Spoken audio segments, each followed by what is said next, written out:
Radhe Radhe, Pinki lifestyle ব্লগে তোমাদের সকলকে কেমন যেন আশা করছি তোমরা সকালে ভালো আছো, আমিও অনেক ভালো আছি। তো আজকের এই মেকআপটা হলো 2-3 দিন হয়ে গেছে, বাট এডিট করতে পারিনি বলে, এডিট তো কোনো রকম করে নিয়েছিলাম, বাট আমি ভয়েস দিতে পারিনি বলে তোমাদের সাথে শেয়ার করতে পারিনি। তা আজকে আজকে রাতে আমি ভয়েসটা দিচ্ছি, বাট এই ভিডিওটা কালকে পোস্ট হবে।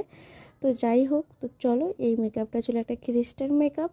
কি বলো তো, মেকআপটাকে আমাকে ঝটপট করে ম্যামকে ঝটপট করে রেডি করে দিতে হবে, কেন কি ম্যাম অলরেডি লেট হয়ে গেছিলো। তো আমার আই মেকআপটা তো ডান হয়ে গেছে, এবারে হচ্ছে ফাউন্ডেশন ব্লেন্ড করতে শুরু করে দিয়েছি। তো দেখো, আমি না অনেকটা এক্সাইটেড ছিলাম। তোমরা ভাবছো কেন এত এক্সাইটেড ছিলাম? আসলে ব্যাপারটা হলো কি, ম্যাম যখন আমাকে বলেছিল একটা খ্রিস্টান মেকআপ আছে, আমি ভেবেছিলাম হয়তো খ্রিস্টান ব্রাইড হবে, তাকে সাজাবো, ফার্স্ট মেকআপ হবে। আমি তো শুনেই খুব মানে মানে খুব এক্সাইটেড হয়ে গেছিলাম, ভেবেছিলাম তোমাদের সাথেও শেয়ার করব। তো সেটা আর হলো না, কেন কি ইনি ইনি কারোর বিয়ে যাচ্ছিলো, খ্রিস্টান বিয়ে ছিল, তো ইনি তার জন্য মেকআপ করতে এসেছিলো। তো এই যে দেখো, আই মেকআপটা হয়ে গেছে, পুরো মেকআপ আমার ডান। এখনও ফাইনাল লুকের জন্য অনেকটা ওয়েট করতে হবে। তোমরা ধৈর্য ধরে ভিডিওটা দেখো।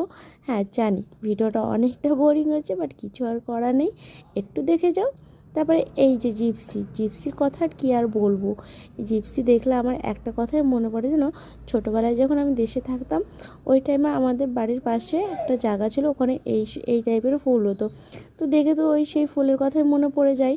তো তারপরে ভাবলাম যে, তারপরে কাছ থেকে যখন এই ফুলটাকে দেখলাম না, ধারণাটা পাল্টে গেল। কারণ এই ফুলের যে একটা মিষ্টি গন্ধ, তোমাদের কি আর বলবো, খুব সুন্দর একটা সুগন্ধ আছে এই ফুলের। তারপরে এই যে কাজ বানাতে শুরু করে দিয়েছি, কেন কি ম্যাম পুরো রেডি করে দিয়েছি, গাউনটাও পরে দিয়েছি। এবার ফাইনাল যেই টাচ আপটা করে দিচ্ছি। তো একটা কি জানো তো, আমার একটা না খুবই দেখো, জব তো করছি, হ্যাঁ, যতক্ষণ না নিজের স্যালুন নিজের না কাজ করতে পারবো, হয়তো এটাই সহ্য করতে হবে, কেন কিছু করার নেই। এই যে হেয়ারস্টাইলটা দেখছো, খুব সুন্দর করে করেছিলাম। জানি না ম্যামের কি হয়েছিল, ম্যাম এখানে এসে নিজের রাগটা কি নিজের কী করে দিল, আমি নিজেই বুঝতে পারছিলাম না। হেয়ারস্টাইলটা বিগড়ানোর জন্য চলে এসেছিলো, তারপর আবার আমি ঠিক করে দিলাম। আর আমি যে হেয়ারস্টাইলটা করেছিলাম, ক্লায়েন্টের খুবই ভালো লেগেছিলো, খুবই পছন্দ হয়েছিল।